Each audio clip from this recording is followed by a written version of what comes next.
don't know. Looks like we were not live. Okay. We're using a platform that confuses me. But lovely, lovely to see you all. Here we are, Miss Kim from the Happiness Tribe. And I'm just going to pass the mic to my lovely co host as we get into a very interesting topic, which I think this is something that we all get affected with at any one point in our lives: confidence. And it can come from so many different facets of our lives. So, Dr. Gladys, the mic is yours. Thank you. Um, Good day, everyone. I'm Dr. Gladys Bolding, and I'm really excited about this topic today. It's called confidence. Comparison, the confidence killer. So I'm really looking forward to diving into that, and sharing stories with my gang here about how we feel about that particular topic. So I'll pass it to Miss Yoda. Thank you, Dr. Gladys, and hello everyone who's joining us. My name is Yodit Mulusi. Hey, Sitting, Miss Yodit. Thank you, Dr. Gladys. Over to you. are we overlapping? Yeah, something's going on. But anyways, as I was saying, my name is Yodit Mulusi, and I'm joining you from Gaborone, Botswana, a very happy member of the Happiness Tribe, a company that's registered in Botswana, but members come from very world, including the United States, Belize, Ghana, and of course Botswana, where Miss Kim and I are. This is going to be a very interesting conversation this afternoon. Comparison and how it can really cause havoc in one's life. And so it'll be interesting to hear from Ms. Kim and Dr. Gladys in terms of how they've addressed it and view it, and what they do to not to get caught up in that. And hopefully our viewers, our listeners will also chime in with their thoughts, either in LinkedIn, if you can share your thoughts and any questions that you may have, or the other platforms that we are streaming on, which Ms. Kim will advise us of. Thank you, Ms. Kim. Back to you.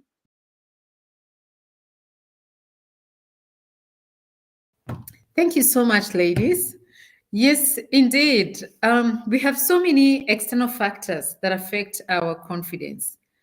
And of course, I think it's just human for us to compare. But then I view comparison in different facets.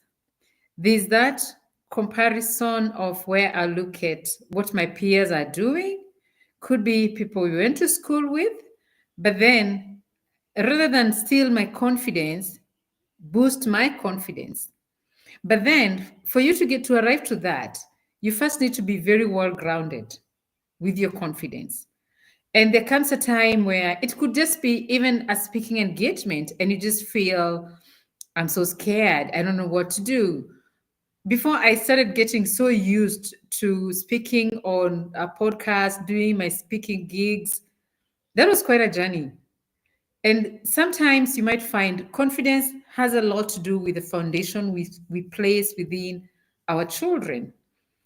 I was a very confident child. Literally, I don't think at any point in my life I was ever scared of anything. I believed the world deserves me and the world should literally bow down when I pass and maybe kiss the ground I walk on. And my parents did a lot. They played a big role in my life to boost that confidence. So I grew up with, that self-esteem, that bubbliness, that child that just knows she is good. She's beautiful, she's brilliant, and people should listen when she talks. Then, of course, as life happens, I got knocked. And I actually think my first encounter on my confidence getting knocked were my friends, where I was very ambitious from a young age, but then I was hanging out with these people that to them, the business life was not something they liked. And I was this person who never thought or imagined some people could be envious because I never saw it as envy. You're my friends, you're my peers.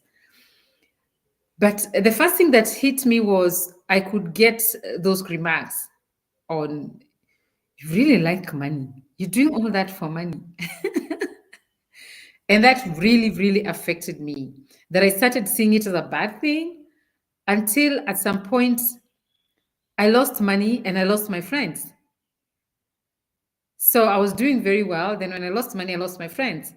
And that was my first time now to encounter my loss of confidence and get to realize, um, damned if you do, damned if you don't. So that's when you start wearing your crown again and get to know you've got to rise up to the occasion. Of course, it's a journey. You've got to work a lot on yourself. But then again, in the interest of having this conversation and sticking to the agenda, sometimes it gets so draining for us to keep on talking on what happened. But for context, we could start with that. So, Dr. Gladys, have you ever had any opportunity that your confidence was bruised, and how did you deal with that? Thank you. Actually, I have. First of all, one thing I think, as I've matured and become more of a seasoned woman, I don't, I think you learn through wisdom that comparison. You don't know people's journey, so when you're comparing yourself to someone, you'd be surprised that Have you you say, lost me? Or we lost Dr. Gladys? No, You're we on can. mute, ma'am. No, she's I'm not, still Miss here. Kim. No, You're on I'm I here. mute. can hear Doctor. I can hear Dr. Gladys. I think maybe there's something wrong with Or maybe it's your. me. Yeah, It's the it's you. system. Miss Yodis, can you hear me? I can hear you, and I I can hear hear you. Dr. Because Gladys. we can't hear Dr. Gladys. I Yeah. can hear. I can hear her. I think your system is slow. Wow. Can you hear me? Yes. Yes. Yes. I'm sorry. I think it's my connection. Probably. Yeah. And Miss Yodis also, we can't hear you. I can Sorry. hear her and see her. I can Okay, hear sorry. Miss. I hope we're back. Okay. Okay. Yes. So what I was saying is that I think that, as a mature person, I've learned that comparison is not a good thing because you really don't know anyone's journey. You really don't Okay, know sorry. what I hope we're back now. Mm, okay. we are. Yeah. And so, I try So to, I found, I had finished and left it to you. Dr. Gladys, let me try and call Miss Are you Kim able because to I think carry on? it's her system. Let me call her. okay.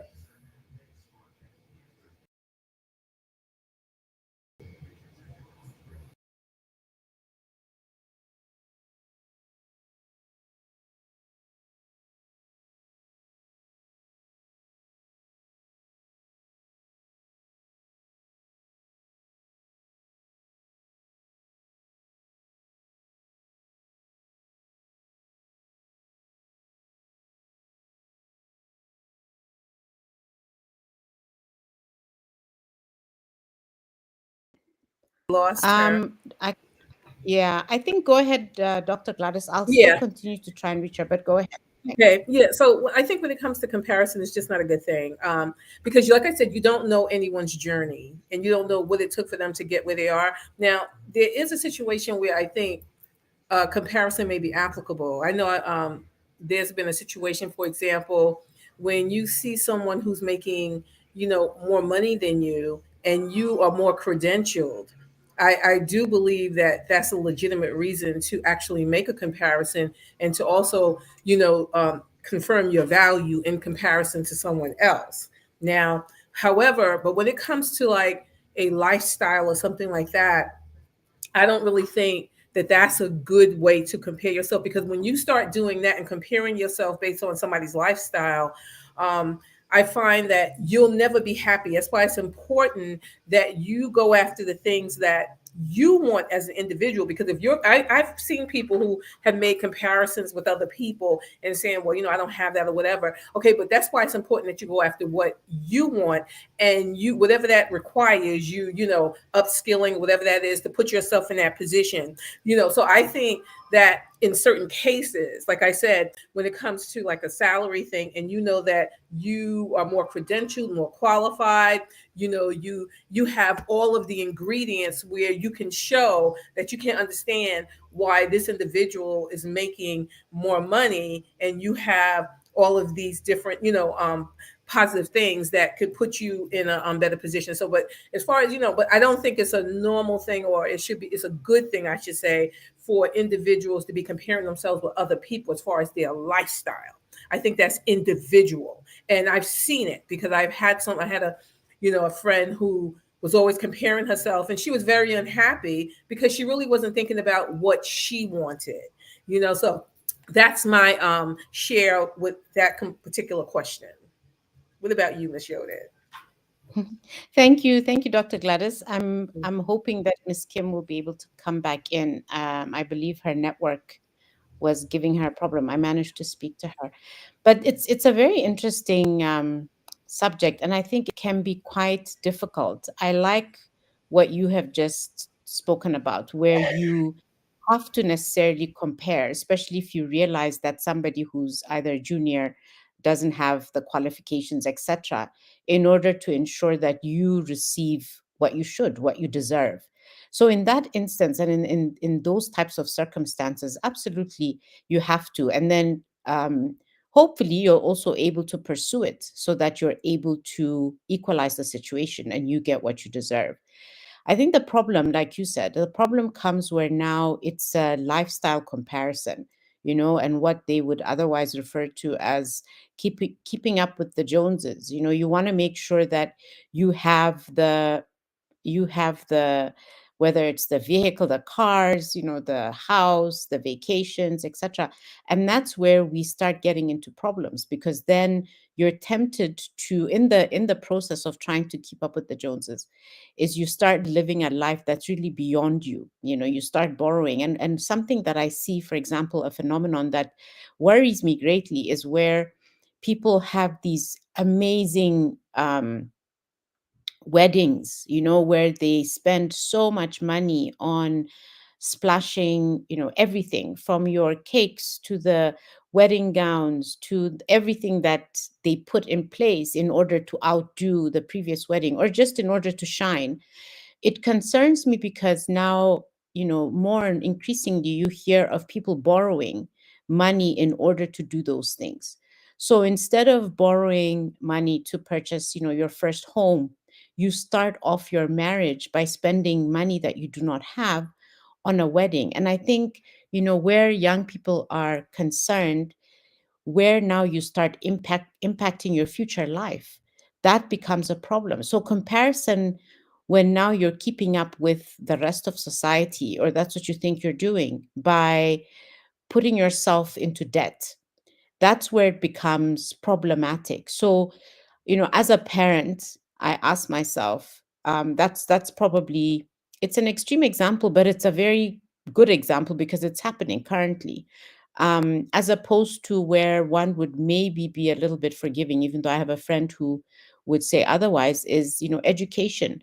Would people borrow to send their child, who's a gifted child but unable to get a scholarship, borrow to allow that child to go to school? I think that's a very different argument, and possibly not necessarily that it's comparing with other people. But it could be, it could be that your group of friends are sending their kids to top schools, but you're not, because you don't have the means. Is it okay for you to borrow? So is that kind of keeping up with the Joneses okay and more forgivable than throwing an extravagant 21st-year-old birthday party, which is another thing, or graduation? I've noticed in the US now, whether you're graduating from high school or college, people are throwing these lavish parties, which I don't necessarily understand. So it's a difficult one, Dr. Gladys. And as I was thinking about this subject, it's, what is it that we tell young people? Young people who are now entering a new phase of life, who want to enter it with a bang, showing everybody that, hey, I've arrived, I'm now married, and come to my wedding. I'm going to treat you to something that you've never seen before, as opposed to having a quiet gathering of a few people because that's what you can afford. What do we tell young people in this instance? What is it that they should do to ensure that they've started the marriage on a wonderful footing, but then how do they continue now, um, seeing as to how they've amassed debt that they cannot necessarily afford to pay back? So yes, a lot of questions, Dr. Gladys, but I don't know, your maybe we can start off by saying, what kind of advice can we give young people who are just beginning that journey? That's really a good question, and especially when it comes to education, because that's one thing, I'm in the educational environment. So, one thing I always emphasize to students is that you want to select a profession that's going to, if you have to go into debt, it will be able to pay that debt. So, I tell them you want to be very selective. Just to say, I want to go to college, a lot of times that sounds good to people, because you say you're going to college, but the subject that you're selecting or the career that you're selecting doesn't make sense, because everything is evolving now, and I'll be honest with you, a lot of times I push technology, because right now that's where we are. That's cybersecurity. We have also what is it, computer science. Because we have to be realistic here. So it's not just about saying that you're going, but it just has to make sense. So I always tell them, regardless of what profession you go into, make sure you incorporate technology into it. So I think that's one thing that's important, because that debt, that education debt is real. I don't know, it's trillions of dollars that people owe, because there's nothing, everybody wants to invest in their education, but like I said, if it's something that's not going to put you in a position to be able to pay that debt back, then you may want to reconsider what you're pursuing. And that's just the reality of it right now. That's where we are. So that's one thing I already tell students: make sure you select something that, if you are going to go into debt for, that is going to put you in a position where you can pay your debt back and still live. You know. So, mhm. Absolutely. So you've already answered the question, Dr. Gladys, to say that, first and foremost, comparing yourself to others who maybe can afford what they're doing is not a good thing. But then when you're considering your actions, if indeed you're looking at education, it's okay if you know that your group of friends are going or aspiring to go to universities that are expensive, you need to take a loan. Do so, but do so ensuring that you're including a subject matter, or you're pursuing a subject matter that will ensure that you will get a job. Number one, because you're going to be graduating with debt, and so you have to make sure that you're going to be able to pay it back. And the only way you can ensure that is either you'll be able to start a business that's going to generate the funding you need to pay it back, or get a job. And we all know, from the many entrepreneurs that we've interacted with, that starting a business doesn't necessarily guarantee you income immediately. And my understanding with any kind of loan is that you're going to be expected to start paying back, the minute you graduate. And you're in an education environment. You work at a university, Dr. Gladys, and I think it'll be interesting to see, do the students actually take that advice and ensure that they incorporate something that's practical, to use your words, something that will ensure that they get a job. And in the current environment, because we all know how difficult it is, are they succeeding? Is that something that you're able to speak to based on the students that have graduated previously, to say that they are getting work and they're able to repay their loans? Or is there currently a situation where students are struggling to repay their educational loans? One thing I can say is that most of the students that I actually teach are going into healthcare, so nursing. So they definitely can find a job if they stick with it, because you get a lot of burnout in nursing. But that's one job that is on the list of being a secure job. Now, if you know how to work that particular system with nursing, and how you can get differential pay if you work at night, so that means you're going to get extra money. So if you know how to manage that, then you can do well. You can make really good money, and you can pay back your student loans. So I do have some students who have actually gone into nursing, and they're managing well because they can travel. If you travel, you make more money. So there are opportunities there. See, and that's what it is. You want to be able to have those opportunities, and you have to see how that system works. Where, like, I remember, like, my mom, she was a nurse for 50 years, and she used that system to her benefit. For example, she would work nights because she got a differential pay, so she got extra money. She had the skill set where she was able to oversee the facility. That led to more money. She was a charge nurse. So there's a lot of opportunities there if you have the skill set. So yeah, I've seen that. And the thing is, let me just say, when it comes to nursing, or any profession for that matter, and people, they do these comparisons. That's not a good thing, because people select different areas of nursing, where they have the strength. And then there's some people who may not have that diverse background as far as being able to work in different areas, which could be kind of limiting. And there are some areas that are limiting if you don't upskill even in that profession. So you really, it's like, in today's society, you have to have a plan, and you have to be, and it doesn't always work out, but you have to have some idea of how you're going to navigate, and how you have to look at the big picture, because not only do you have to pay those things back, but you also have to live. The truth is, you have to live, so you have to pay bills. So it's a really interesting thing. But I do have students who have, yes, who have told me, where they've landed and stuff. And I've had some who've actually left nursing and they've gone into entrepreneurship. And let me tell you, a lot of times, I always say, just because you go into a career doesn't mean it has to be a lifetime thing.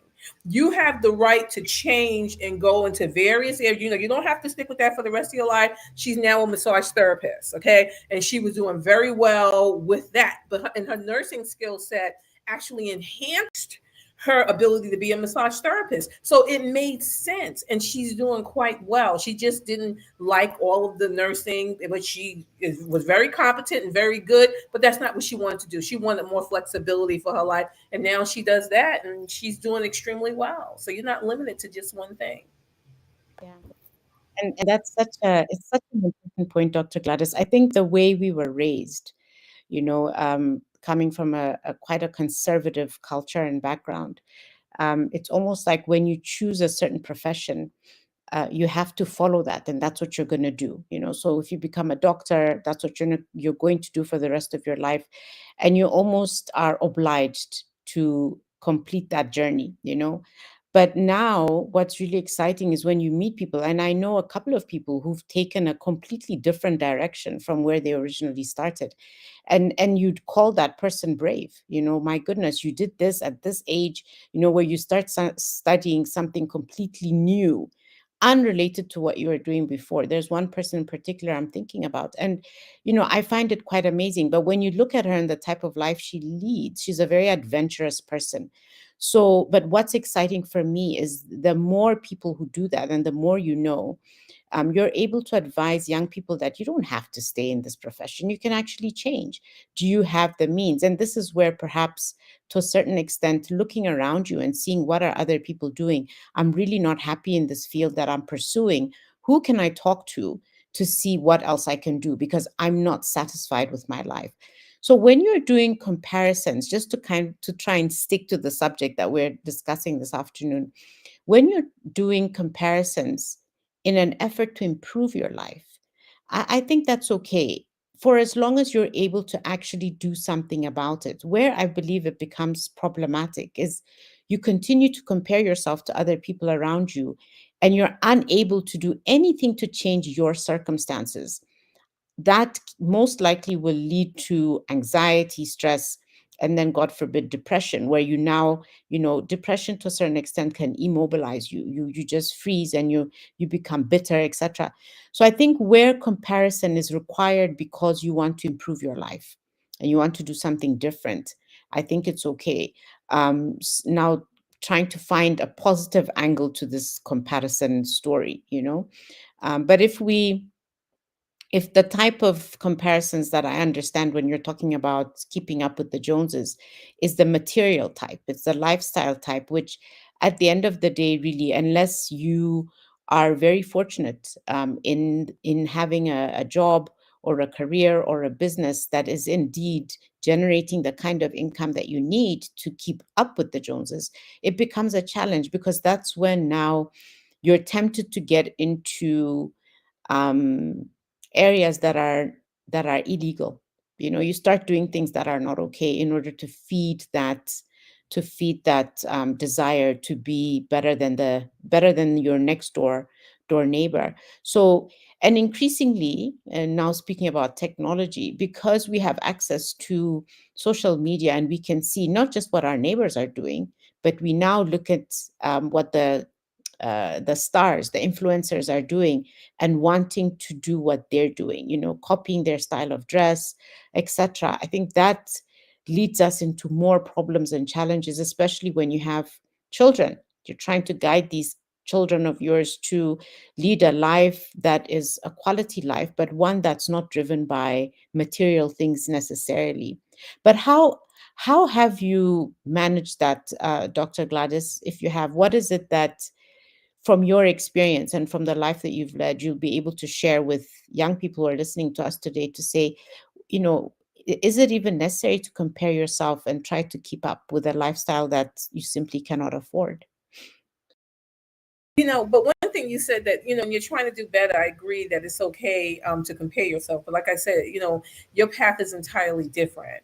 I know, for example, I know personally that my circumstance, okay, like when I was trying to, upskill and improve my life and everything, I had 4 children. So that's why I said I couldn't compare myself to someone who was a single parent. My whole schedule was entirely different, and when you're constantly measuring yourself against others, it creates like a false belief that you're not good enough.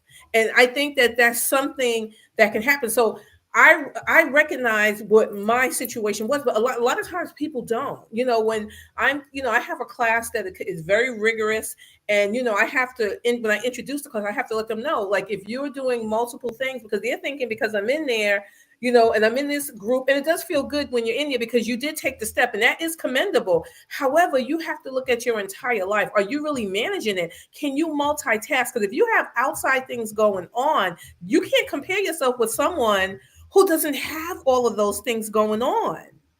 You see, and it's almost like a recipe for failure. When you compare yourself like that, you have to recognize what's on your plate. And now, and like I said, a lot of time people, I'm gonna be honest with you, multitasking is a skill set in itself.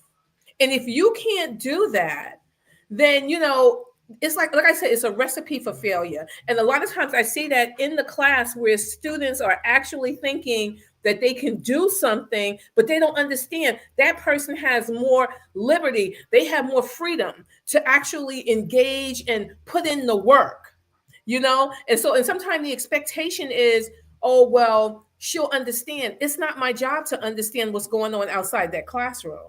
I don't want to understand what's going on. I'm focused on what's going on in the classroom. I can only grade you on based on what you've done. So there's a lot of comparing, and I've seen it where even when people get into groups. But one thing I have to say, that the fact that we have more technology available, students are better able to engage with one another as opposed to having to meet up physically.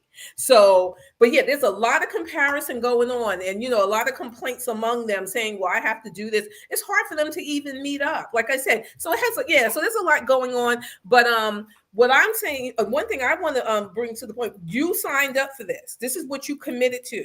And like I said, that's how I introduce when I go the first week. I'm letting them know, if you're multitasking, then you're going to have a very difficult time, And like I said, that's where all that comparison comes in, because they think because they're there and they're in the audience that, they can do it. But they're not looking at, everybody has something different going on. Some people may not have anything going on.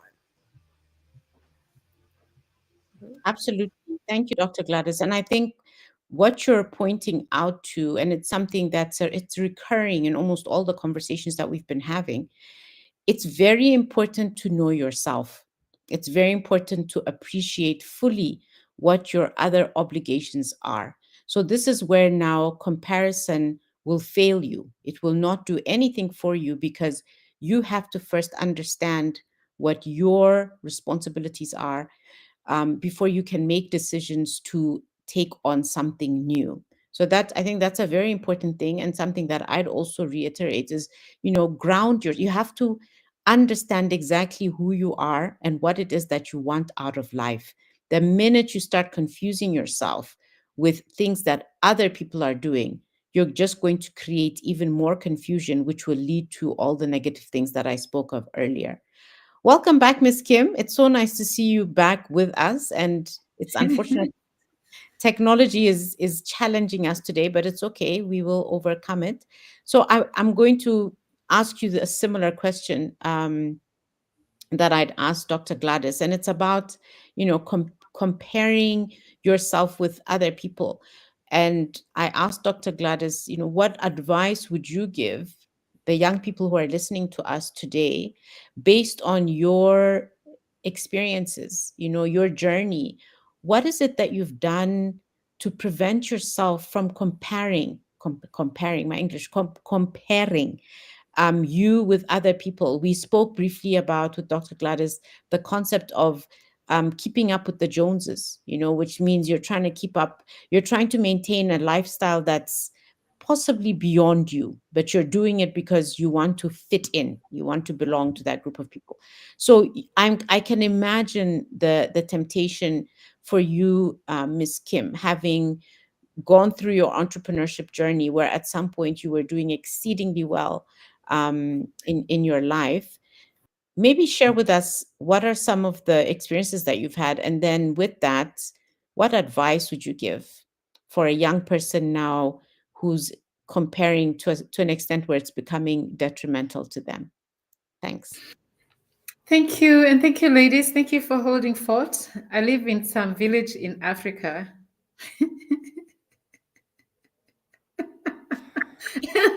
I can see the beating going on right now. No beating. So, anyway, thank you. Thank you so much, and thank you for holding forth. And yes, this is a very exciting and engaging conversation. And so, for me, comparison is healthy until it becomes unhealthy.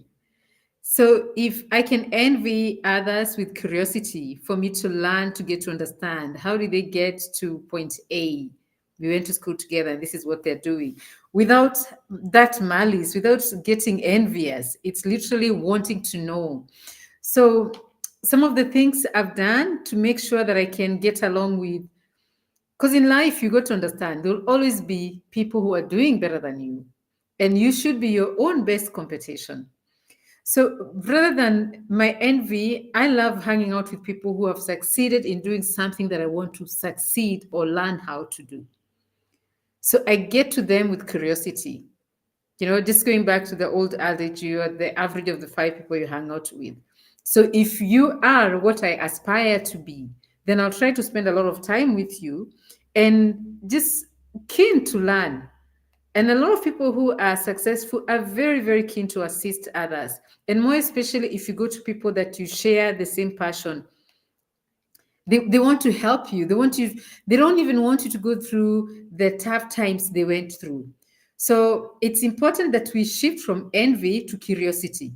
Rather than being envious, let me learn from you. Let me come and ask you questions and get to find out how can I get out of my situation if I'm in a situation?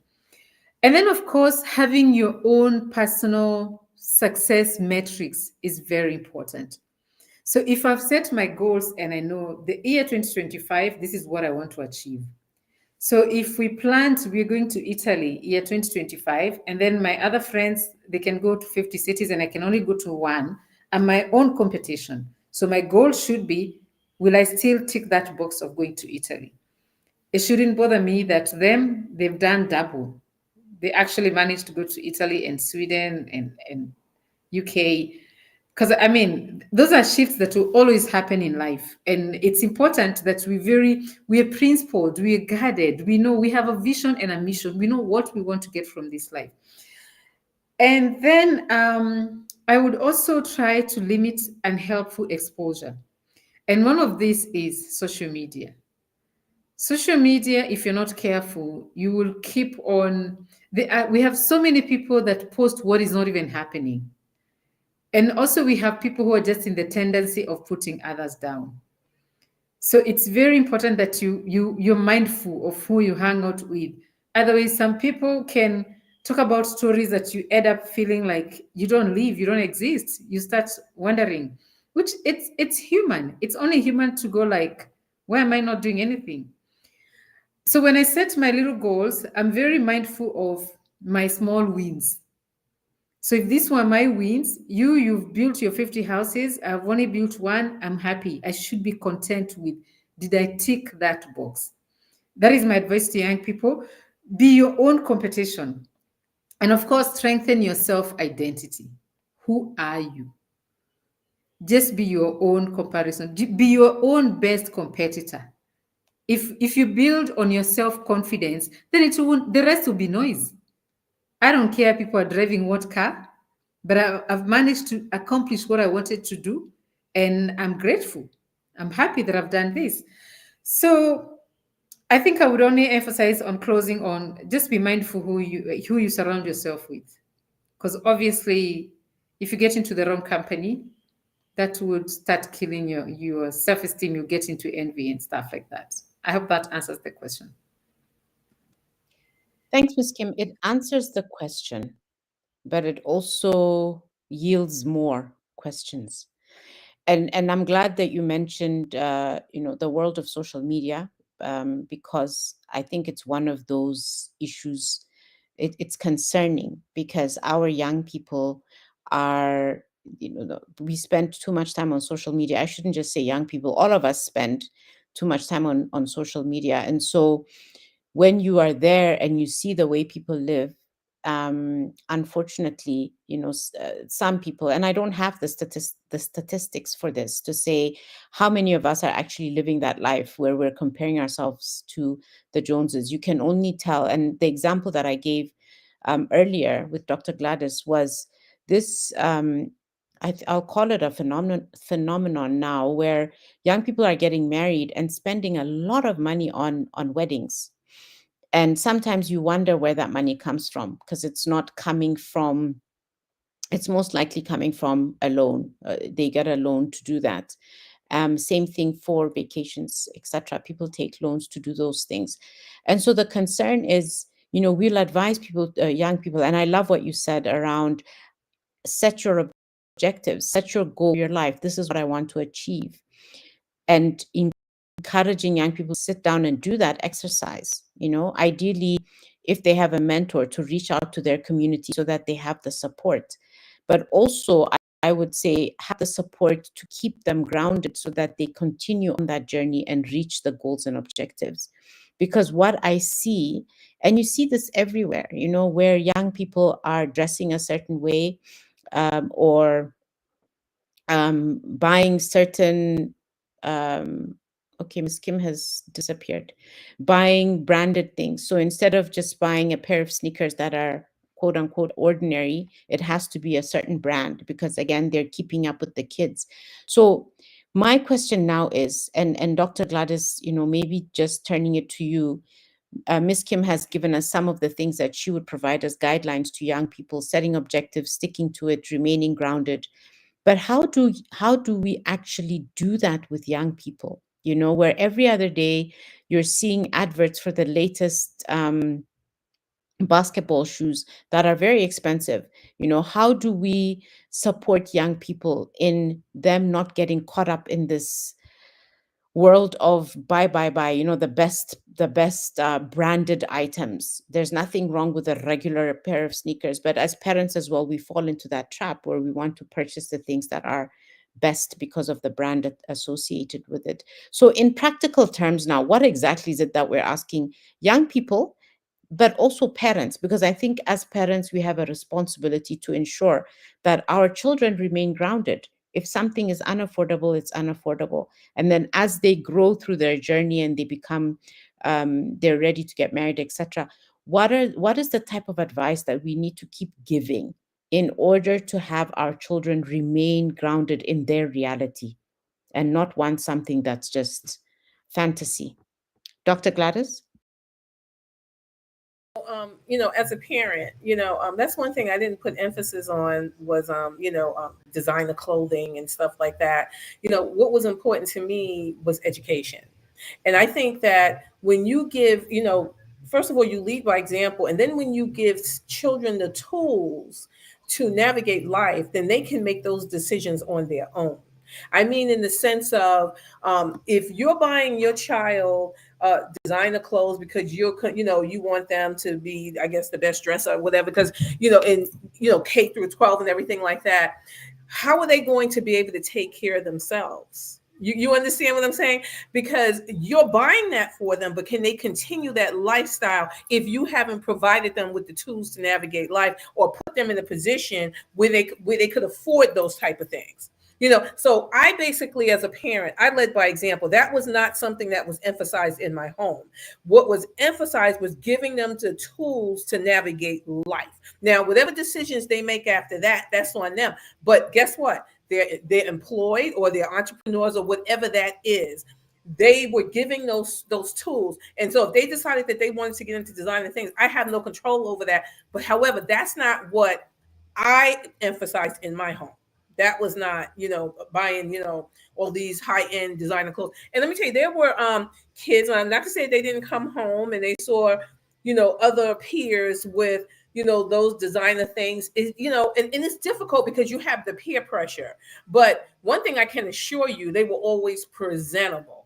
Now, I just was not going to invest that kind of money into, a pair of high-end sneakers. I just wasn't going to do that. And then another thing is, once they became old enough to become employed, like say like 14, you get a work permit, they could buy whatever they wanted. You see what I'm saying? Because I think also, when you put your own money into it, then you see, is this really valuable to you? Because it is difficult, because those kids at that age are always comparing themselves, and they tease other kids. It's peer pressure. It's very difficult. But that's how I handled it. Me and my husband, we just didn't, buy into that. We did what we could do, and we made sure, also they had the activities that they could participate in. Because think about it. If you're spending money on high-end clothes, okay, what are you omitting that could be of more value? Because clothing, I mean, what, you outgrow them, they get old and all that kind of stuff, so yeah, that's just not something that was emphasized. And I'm gonna be honest with you, it's not emphasized with me as an individual, because my thing is, when you can be a creator, just like me creating, something like Beneath It and stuff like that, to me, that's more valuable than just saying that I'm wearing this designer person's clothing, because they don't realize it doesn't make who you are, so yeah, but I'll leave that there. Thank Can I you, Dr. contribute? Yes, please go ahead, Ms. Kim. I actually first wanted to make sure that I'm audible and I'm on the screen. Yes, we can see you and we can hear you. Thank you. So, as somebody who has always been in business, one of my strategies has been involving my children within my business, and much more on financial matters. So they're part of like just household. So once you start getting to the age of 14, 15, you're going to manage the house budget. And I feel like that is one thing that teaches them. Money doesn't come from the trees. So when they start getting to know the price of sugar, the price of bread, you see they start respecting that. So for me, they start becoming house managers. You have to go for grocery shopping. You have to be following the car. You have to file the household receipts. And you have to be part of the monthly budgeting for the household. Now, when they get to be 18, whatever age that they can come and work, actually, they've worked for me even at the age of 15. They start being part of the business, and they will start asking a lot of questions.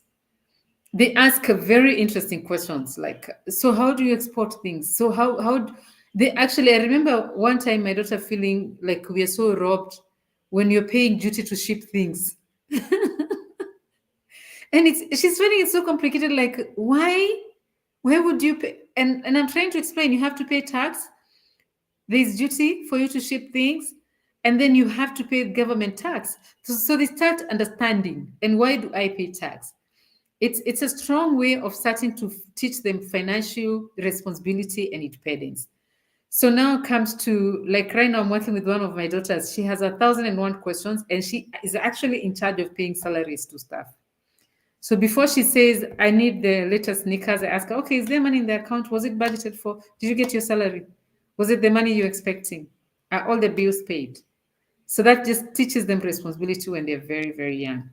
Then, of course, as to keep on emphasizing and teaching them that, yes, it's nice for you to admire that, what you see your friends wearing, but can you be very responsible for your own life and can you just have your values?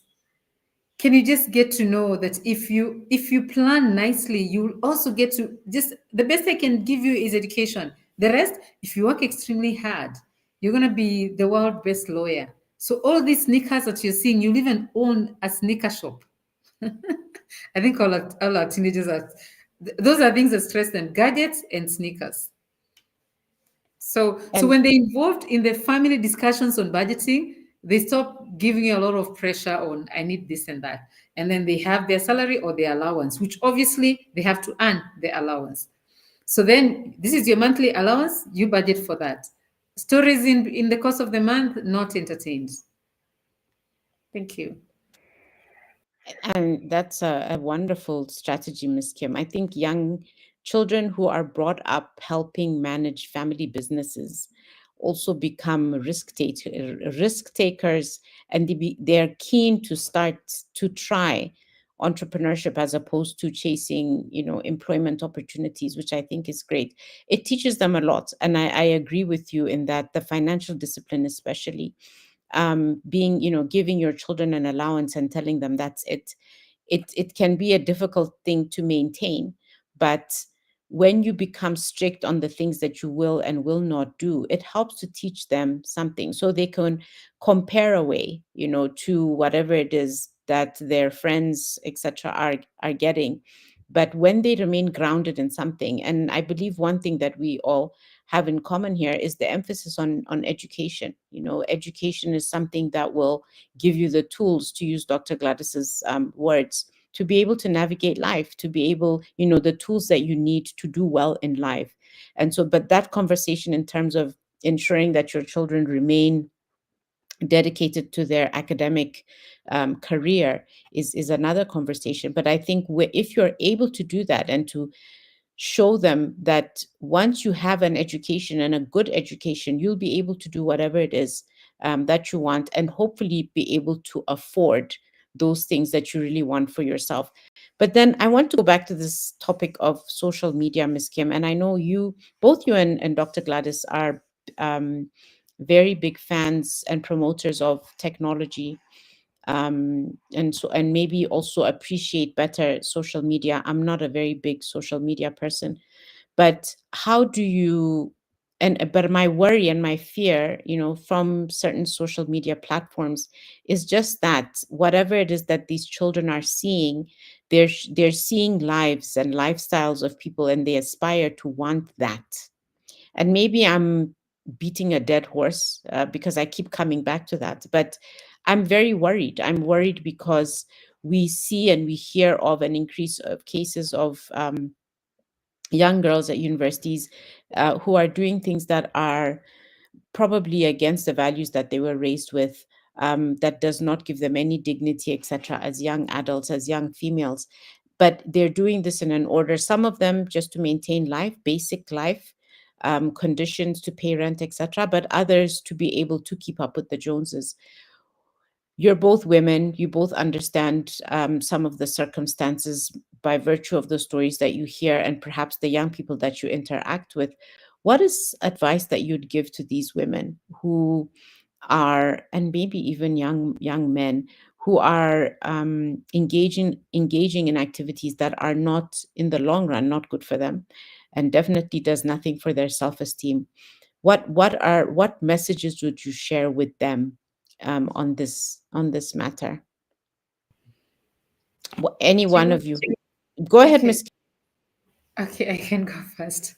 So, yes, and it can be quite a challenge to a lot of our young people, and it can be very deceiving. because sometimes people don't even post. You've seen people using their deepfake or whatever they're doing, and they'll show like they're in Bali, they're having the time of their life, and they right in their garage. And a teenage, yeah, and this could be one of their friends, and them they'll be very miserable. This person has a life when I don't. So it's a very sensitive thing, and how to get on with it and to guard them. I would strongly go back to teaching them their values. You have your goals, you're ethical, you have what you need to achieve in life. And of course, it helps to moderate the social media time that you spend, because when you're glued and you're stuck on it, it's so much of just a socialite space. I think especially Instagram, that's what it does. So if you can limit that exposure that triggers, that constantly you see kids going on holiday, and just getting to know that that's still inevitable, it will still be your neighbor. So I think it goes back to strongly having those values that you just get to realize you are your own competition.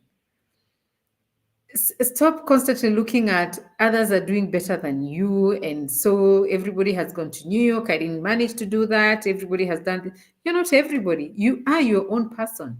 So build you've set your strategies. And this is where I feel sometimes that comparison can be healthy, depends on how you look at it. If I'm looking at these kids managed to go to Harvard and then I aspire to go to Harvard, then what I need to do is find out, how can I also go to Harvard? Can I use it to inspire me?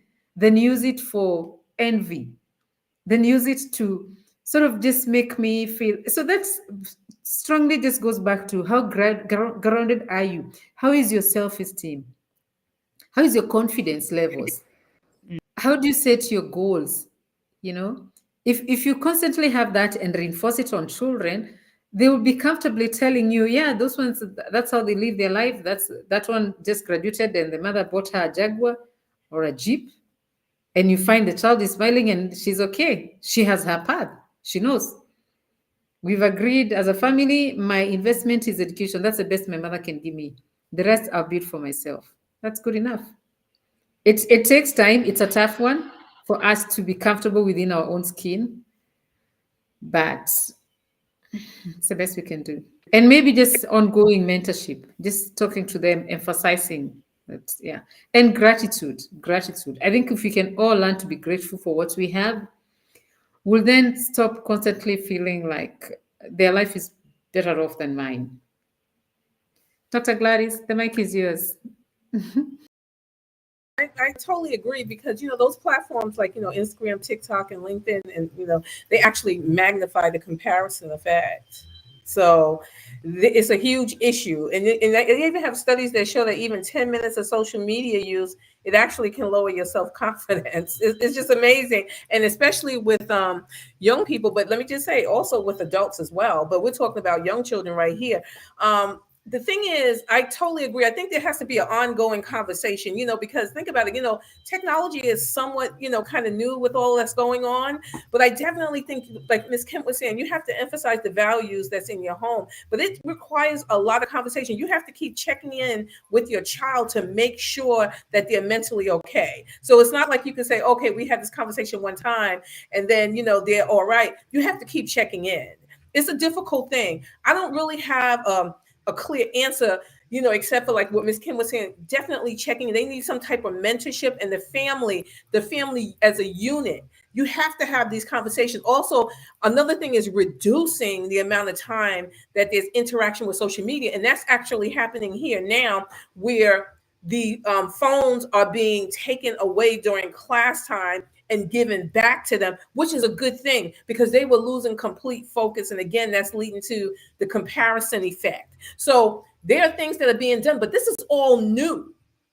So we're finding ways to deal with the situation. I think that's great because they saw a dip in tests or in grades and test scores due to the fact that students were sitting in class constantly checking social media because it can become very addictive. So now they're implementing where they keep their phones inside a case or something in the classroom, and then they give it back to them when the class is over. So that's a good thing right there because they're not having that constant interaction. So I just think that as parents, as a family, we have to keep checking in. That right now, and in the school, like I said, is already, that's their solution to removing the actual device to help with that. So that's some of the stuff that's being implemented, right now.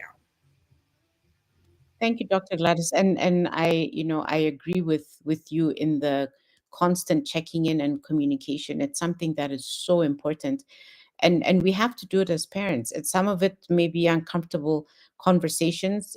For me, it's, letting my young children know that this thing called privacy. Yes, you have your privacy, but for as long as I'm taking care of your financial bills, etc., and you're under my roof, there's a certain limit to your privacy, and they need to understand that that is for their sake. Well, for my sake as well, to ensure that they don't get it up to any trouble. But it's so important to have these conversations with your children ongoing, and not just to try and prevent them from doing things, but also to build that inner confidence that we're talking about.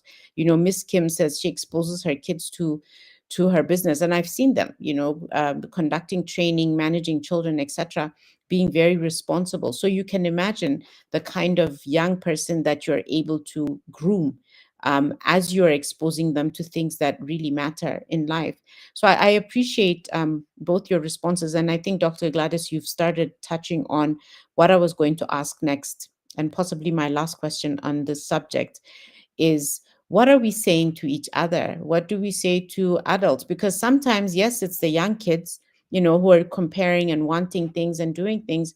But in a lot of instances, it's parents, it's ourselves, it's the adult in the room that is doing the kinds of things that we shouldn't be doing. And we have a huge role to play in the lives of these kids.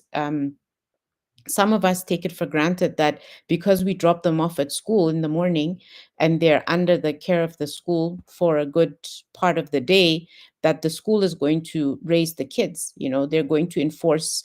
But we have to remember that we have a bigger role to play, and that we have to make sure at home we're reinforcing whatever it is that the school is trying to do. But the reinforcement has to start from home. It cannot be up to the school. If the child is supposed to dress a certain way, it has to be done at home, and not expect now the school to step in to make sure that the child is dressed properly. So what are we saying to our peers? Because I think that for me has been one of the places where there is this comparison. There is the incredible amounts of peer pressure for you to align and do certain things a certain way. And it can become problematic. But what are your experiences with your peers, and what would you advise them?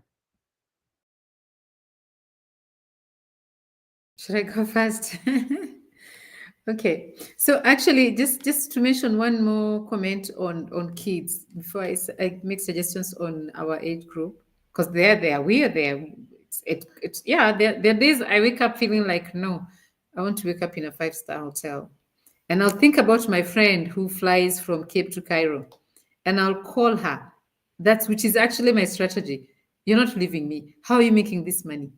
So mine goes to curiosity. But just back a little bit on children, I think especially teenagers, it's a recipe for disaster to keep them idle. So for me, I've always tried to make sure my kids at that age group, they either get very heavily involved in sports or a hobby, or they work, or they study. There has to be something. I actually prefer where they're combining all those.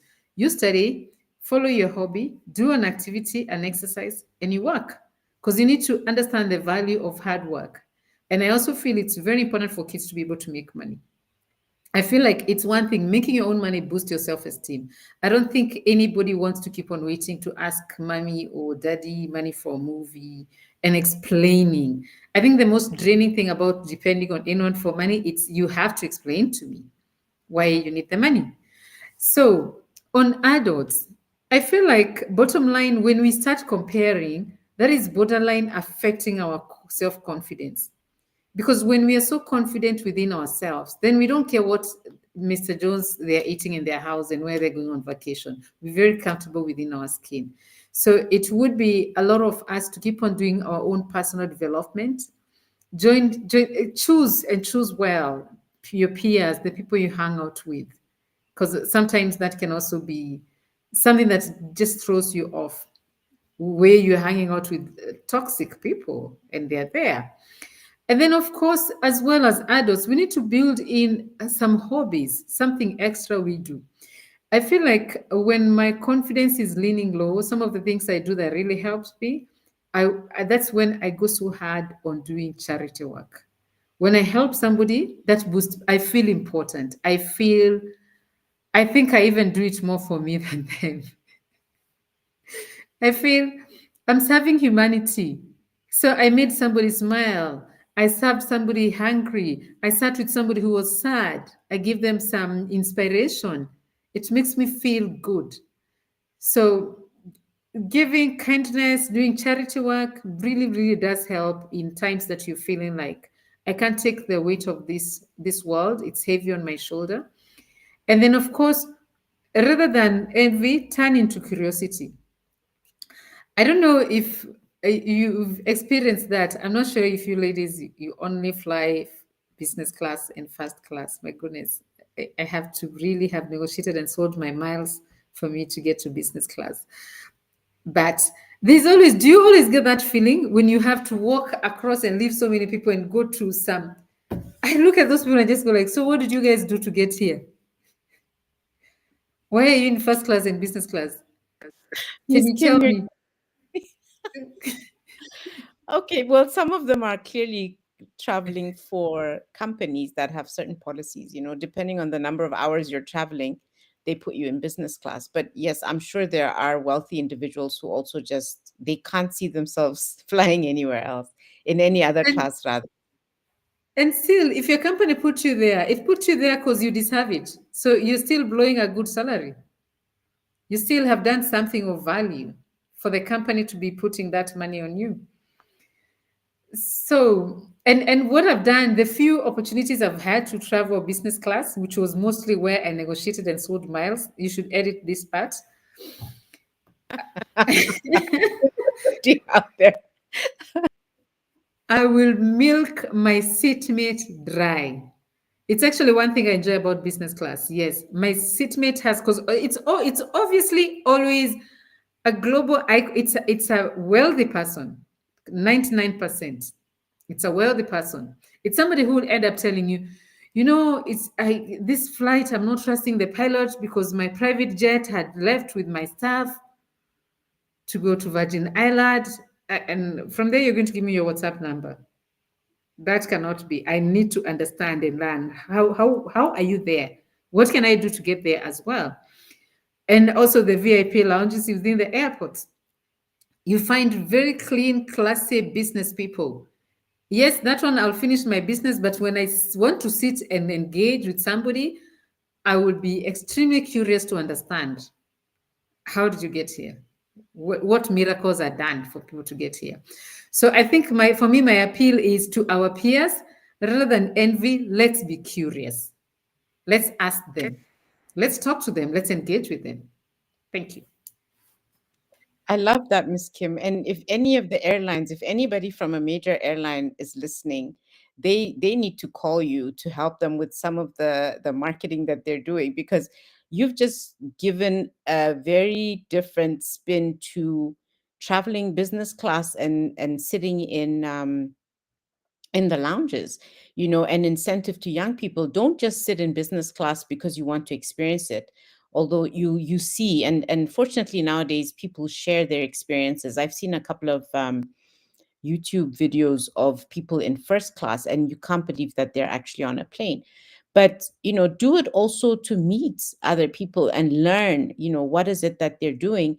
But even more importantly is to get their contact details. So I can imagine, Miss Kim, the value that you have in that phone of yours. Yeah, this is going to make very interesting conversations for you and I next time I see you.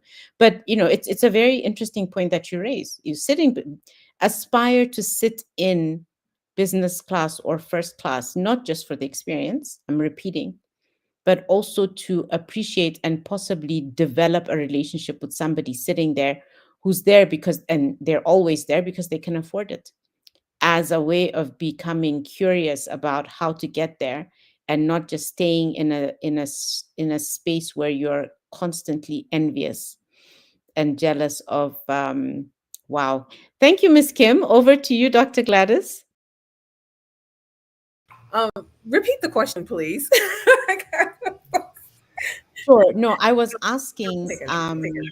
about your experience dealing with comparison and, keeping up with the Joneses, your Yeah. experience, but what is it, thinking about your experience, what is it that you would say to your peers?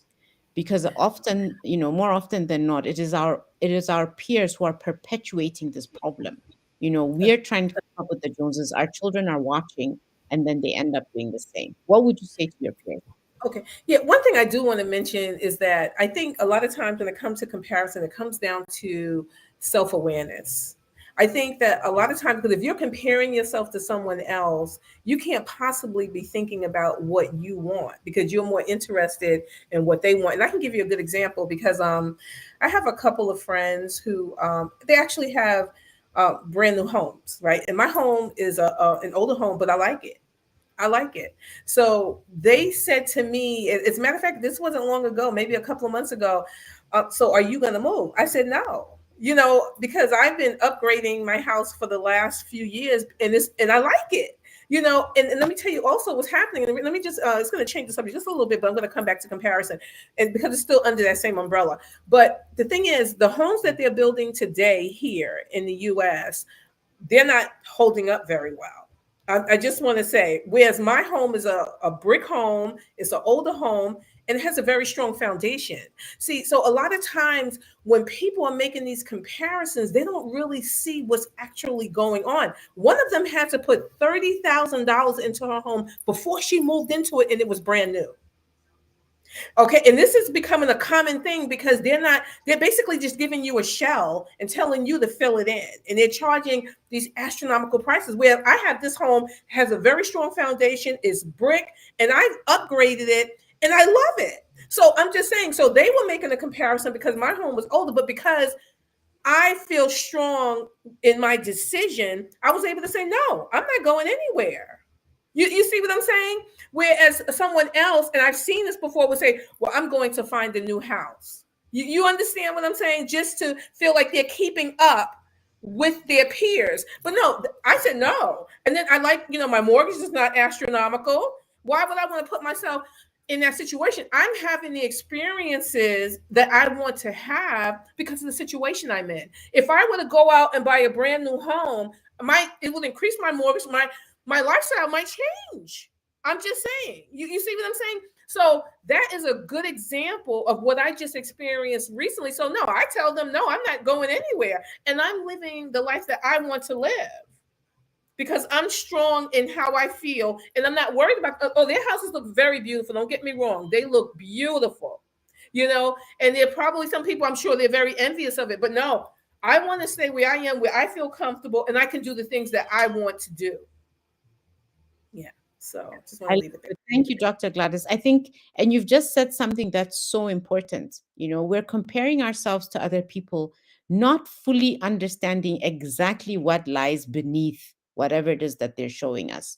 So you could be driving a brand new Range Rover or top of the line car, but we don't know how you managed to get that for yourself. And what does your home look like? Are you living a quality life? I love the example that you gave with your home, so you've got a brick strong foundation, and people are purchasing homes that are not as strong, and it seems that they're in a much better off state than you are, but you have quality. I really appreciate that example. Thank you. And I think for anybody who's listening to us is to say, you don't really know what's happening underneath that. Whatever exterior is being showcased all over the place, you need to appreciate. So don't just go based on what you see on the surface. There's a lot more going on underneath. Thank you for that, Dr. Gladys. I appreciate it. I think on this subject, Ms. Kim, you and Dr. Gladys can help guide me here, but I believe we've done it justice. We've talked about many aspects of, comparison, the confidence killer, and talked about how this can affect your life negatively, and provided some guidance and advice on what to do differently. One, to prevent your children from going down this road, because it's not going to be rewarding for them at the end. um, and I think if I can just go over some of the important advice that was given is, stay grounded, be true to yourself, understand who you are, make sure that you set your goals and objectives, and lean into your community to help you stay grounded. Communication is absolutely critical, especially with young children.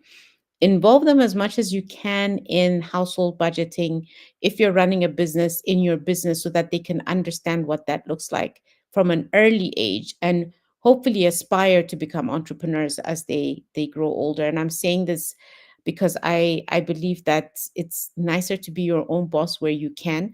But then, of course, there are um professions. Dr. Gladys is in education professions, where it's a passion that you have to educate others within an academic setting.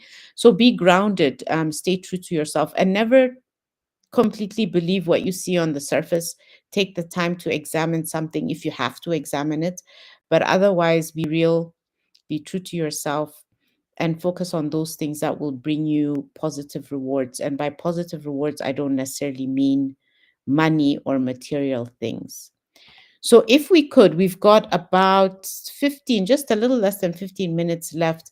At this point, I want to pivot to the Happiness Tribe and talk a little bit about that. We jump straight into our subject for today's podcast.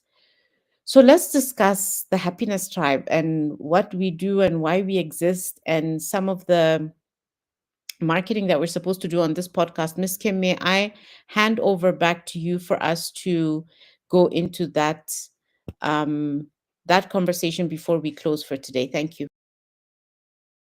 Thank you, Miss Judith. Um, yes, it has been a great conversation, and I think actually the person who holds the most exciting part of what the Happiness Tribe is launching is Dr. Gladys. But I'll touch a little bit on the community that we are creating. So we've had a lot of inquiries, people that really want to be a part of the tribe. And so we're building a community where then we'll share a lot of value, from courses to conversations to getting some of the tribe members supporting you with a specific initiative that you could be having. But there's another fun club that Dr. Gladys has introduced, and I'll just pass the mic to her. We did it on Thursday. It was so much fun, and I'm looking forward to the next one. Over to you, Dr. Gladys. Yeah, so I'm very happy to be a part of the Happiness Tribe. I mean, we have a wealth of skills in our group. We also have a soiree. We actually have one coming up real soon. So, like our page and stay tuned for the announcement. And we will probably be doing those on a monthly basis. However, I'm actually one of the scientists and the science educator at the university within the group.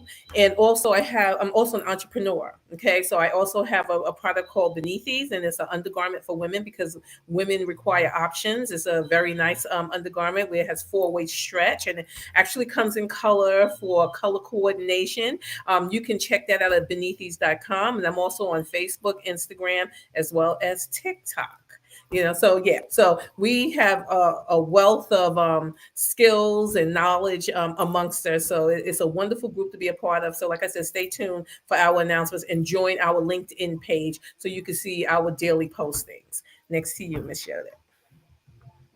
Thank you, Dr. Gladys. And yes, Dr. Gladys was kind enough to send all of us a Beneathi, and I'm excited. It's winter time here in Botswana, so I haven't had a chance to use it yet, but I'm looking forward to it because just feeling it feels very comfortable. But what I find very exciting about the beneath these is the fact that it's environmentally friendly, and it's environmentally responsible. In other words, made from materials that will not damage or destroy the environment. And I'm excited about that. I'm somebody who is quite passionate about the way we behave as human beings and the impact that we're having on Mother Earth, and worried about what is it that we're leaving for our children and our grandchildren. So this is something that I try and incorporate in the work that I do. I work with civil society organizations trying to support what it is they're doing to play their part in ensuring that we take care of Mother Earth, as well as those who are interested in supporting young people. I'm very passionate about the youth. And yes, that's me. Miss Kim, may I hand over back to you? You Yes, need to. this has been a great show. And as Dr. Gladys says, you get all sorts of skills and expertise in the room. I'm an advocate for technology and digital transformation. And mine is a campaign to make sure that everybody can get to realize this can affect your life in a very positive way. Of course, we have cybersecurity that can also affect and harm your life, but the best that you can do is just get to know more about it. Thank you, our fans of the Happiness Tribe. Please do keep on commenting, following our pages, join us, and our lines will be very soon open for membership enrollment in just a few days. And of course, we're just about to launch our new book. Uh, Dr. Gladys, any closing remarks? Yes. So I would like to say, make sure that you practice self-awareness, Mhm. that you know exactly what you want, and you go after what you want, and try to avoid comparing. Like was mentioned during this particular podcast, that it's okay to compare when you want to try to upskill or something, or bring yourself to a higher level, and that person can be used as a mentor, as opposed to using it as someone who you envy. You try to learn from them, and get their value so that it can help propel you. But that also may look different, because your path may require something different, and I've actually seen that in my path. I just want to mention, one time I recall, when I was in undergrad, I was actually in grad school, and there was a person who was supposed to mentor me, and I was watching her teach, and I said, I want to be like that. And it wasn't because I was comparing myself, but it just seemed like everything flowed off her tongue. And I said, that's how I want to be able to teach. I want to know my content so well that it just flows. So it wasn't about me comparing myself. I just wanted to be able to do it the same way she did, but I knew it would look different from me. But yeah, so just be mindful. Also, like, Miss Kim said, practice gratitude, because that could be a booster. You're not focusing on lack of, because everybody has something to be grateful for. Yeah. Love it. Thank you. You actually gave me flashback on, especially when I was starting to get on stage, speak, I would watch others. And then obviously I'll get into a conference and first watch them. And I would be just so, I just want to be like you. Yeah. Yes. Look at you Dr. now. Yodi. Yeah, we all work in progress. Thank you, Miss Kim, and thank you for the doctor part. I can't see myself doing a PhD, but anyways, I will receive that. Who knows? I may get inspiration in 5 years' time. Thank you so much, and thank you to everyone who has joined us this afternoon. It's been an interesting conversation, and the one reason why I look forward to these podcasts that the Happiness Tribe has been pulling together now, we're approaching our 100th podcast, which is such a fantastic achievement. I think for many people who've joined us, you would have appreciated by now that we are concerned. Yay! Yes. The one thing about this platform, OneStream, is that the reactions are, you can actually hear them, which is quite interesting.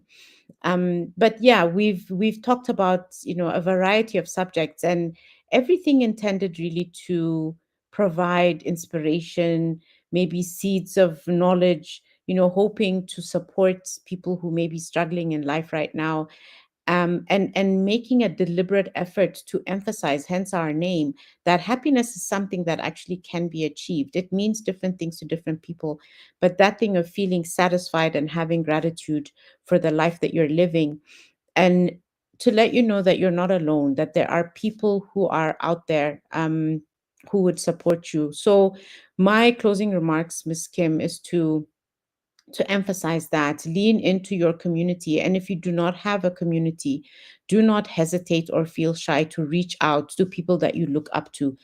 Dr. Gladys mentioned a teacher or a professor that she looked up to and she wanted to be like that person.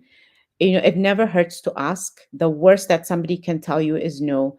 And so please do reach out. Members of the Happiness Tribe are available. It's three of us here today. There are three others who are just as passionate about the work that we're doing here.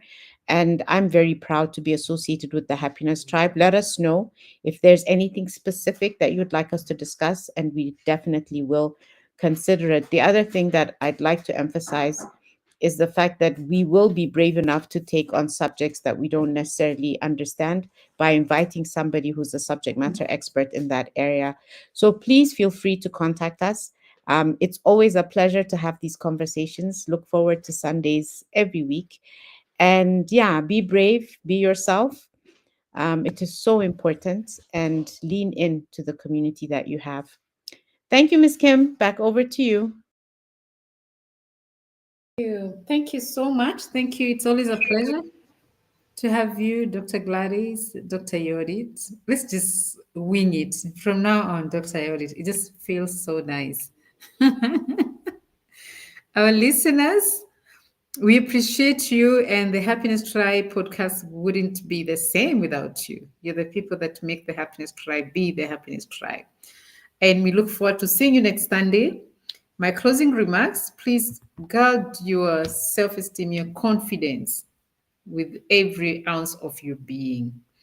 There's so many times I've wished someone would package it and sell it in the pharmacy, just a dose of self esteem.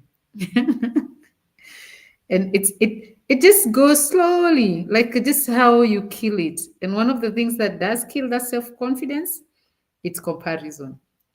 If you're constantly full of envy, you're not grateful for what you have, you are envying other people's lives and what they're doing, and yet you don't know the troubles they have. You don't know what goes on. I liked it when Dr. Gladys was speaking about your house and how, like, we're slowly becoming a credit nation. We may not be where US is, but we're getting there. So it's very easy for you to wake up and go and get on credit the latest Range Rover, and you can barely feed your children. You can barely take them to school. So living that life of wanting to be like the Jones, it's not very easy because we live in a society that judges you for how you dress, how you walk. But it takes just us building our self-confidence and just calling them, those are things. I have my values, I have my missions, I have my goals, and I'm not going to be like everybody else. I am me. And I love my life as is. Yeah, it's important. And obviously, wanting to change your life because you seeing others are doing better in a positive way, it's a good thing. Let them be your inspiration, but not constantly. We're closing, but I'm sure you've all heard the story of the guy who went on 9 floors, and every floor he wanted to change his life, and he was told, told him, I'll put the problem. He said, God, I don't want these problems that I have. Can I get something different and I'll deal with? So he went to 9 floors, and every floor there was a billboard there with, you can swap these problems. He went all the way to 9th floor. By the time he was getting to 10th, he said, God, can I keep my problems? Let me go home with my problems. I can't deal with other people's problems. So you never know what is happening in people's lives. We all show up looking glamorous, looking happy. This is social media. It can be very misleading. And there's no way, that's why they go do your makeup when you're getting on TV. You can't get there looking all sweaty, dusty. You can't look like your problems. And of course, we don't want to look like our problems. But let's not be deceived. People are walking wounded. We are all walking wounded. So let's be happy, confident, and be grateful for what we have. Thank you so much, and looking forward to seeing you all next Sunday. Asanteni sana. Asante sana. Namasaganal. Bye-bye. Bye now. Kialebocha. Before my language police comes, I'll say Kialebocha. Thank you, Miss Kim. There we Have go. a good Dr. one. Gladys said it so well. What did she say? She said Kialebocha too. I did. Yaleboha. Kelly Boa, yeah. Oh, God. Thank you, Yes.